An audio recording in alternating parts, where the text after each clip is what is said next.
Hi, I'm Robert Shupe, the director of Palmdale City Library, and I'm coming to you today with a recording of a chapter book. I want to give a brief introduction about this particular chapter book, tell you a little bit about it from my perspective from when I was a child. I grew up in Ogden, Utah area, and in second grade, while going to schools in the Weber School District in Ogden, Utah, we had a substitute teacher for several months. And it was the substitute teacher, I wish I knew her name, but I don't recall it because she was just there for a couple of months. But while she was there, she read this book to our class.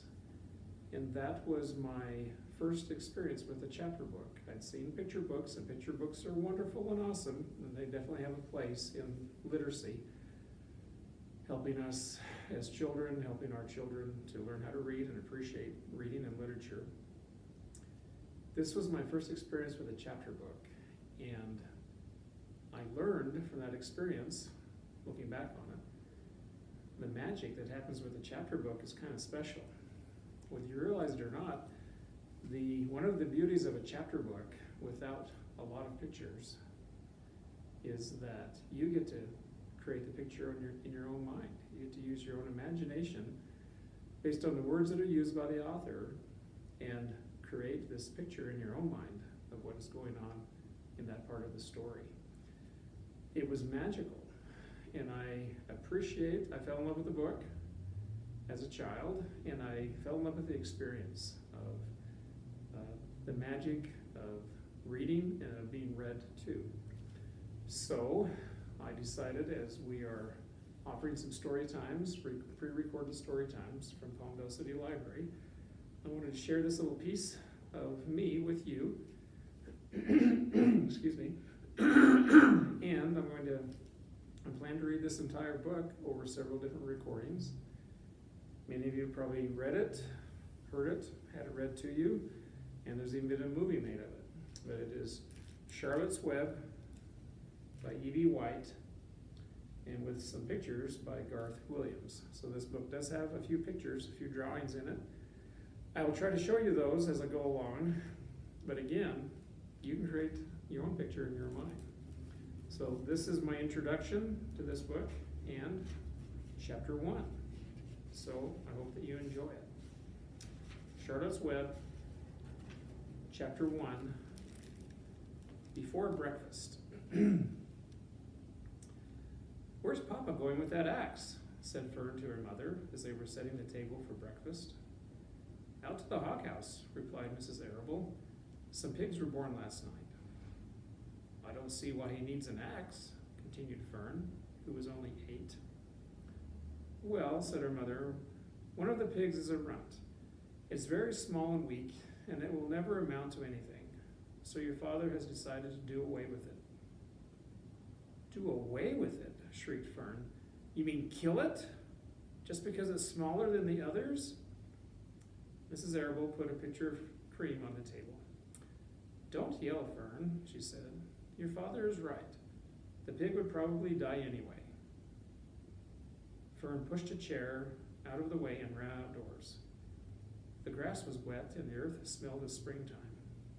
Fern's sneakers were sopping by the time she caught up with her father. "Please don't kill it," she sobbed. "It's unfair." Mr. Arable stopped walking. "Fern," he said gently, "you'll have to learn to control yourself." "Control myself?" yelled Fern. "This is a matter of life and death, and you talk about controlling myself?"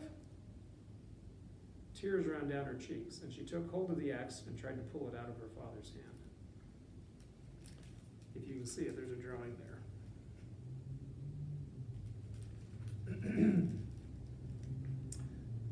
"Fern," said Mr. Arable, "I know more about raising a litter of pigs than you do. A weakling makes trouble. Now run along." "But it's unfair," cried Fern. "The pig couldn't help being born small, could it? If I had been born very small at birth, would you have killed me?" Mr. Arable smiled. "Certainly not," he said, looking down at his daughter with love. But this is different. A little girl is one thing, a little runty pig is another. I see no difference, replied Fern, still hanging on to the axe. This is the most terrible case of injustice I ever heard of. A queer look came over Mr. John Arable's face. He seemed almost ready to cry himself. All right, he said. You go back to the house, and I will bring the runt when I come in. I'll let you start it on a bottle, like a baby. Then you'll see what trouble a pig can be. When Mr. Arable returned to the house half an hour later, he carried a carton under his arm. Fern was upstairs changing her sneakers. The kitchen table was set for breakfast, and the room smelled of coffee, bacon, damp plaster, and wood smoke from the stove. Put it on her chair, said Mrs. Arable. Mr. Arable set the carton down at Fern's place.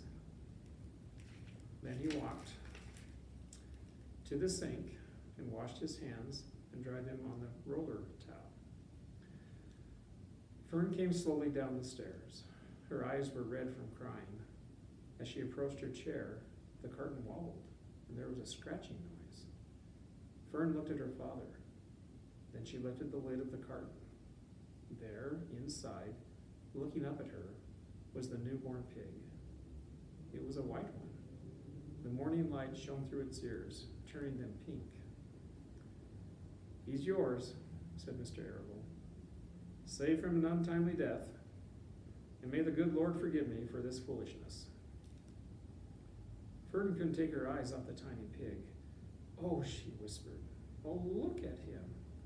He's absolutely perfect. She closed the carton carefully. First she kissed her father, then she kissed her mother, then she opened the lid again, lifted the pig out, and held it against her cheek. At this moment, her brother Avery came into the room. Avery was 10.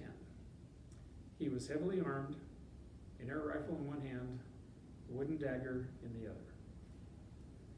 Here's a drawing of Avery, 10-year-old brother.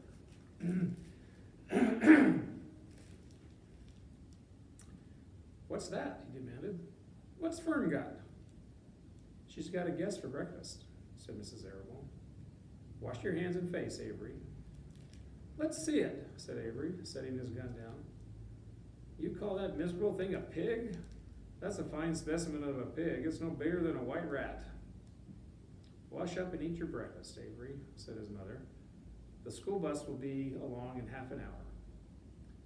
Can I have a pig too, Pop? Asked Avery. No, I only distribute pigs to early risers, said Mr. Avery.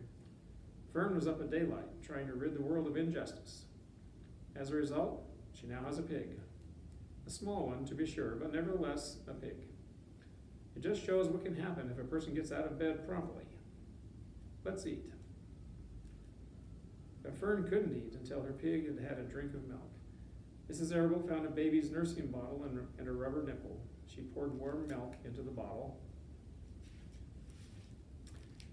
fitted the nipple over the top, and handed it to Fern. Give him his breakfast, she said. A minute later, Fern was seated on the floor in the corner of the kitchen with her infant between her knees, teaching it to suck from the bottle. The pig, although tiny, had a good appetite and caught on quickly. The school bus honked from the road. Run, commanded Mrs. Arable, taking the pig from Fern and slipping a donut into her hand. Avery grabbed his gun and another donut. The children ran out to the road and climbed into the bus. Fern took no notice of the others in the bus. She just sat and stared out of the window, thinking what a blissful world it was, and how lucky she was to have entire charge of a pig. By the time the bus reached school, Fern had named her pet, selecting the most beautiful name she could think of. Its name is Wilbur, she whispered to herself. She was still thinking about the pig when the teacher said, Fern, what is the capital of Pennsylvania? Wilbur, replied Fern dreamily. The pupils giggled. Fern blushed.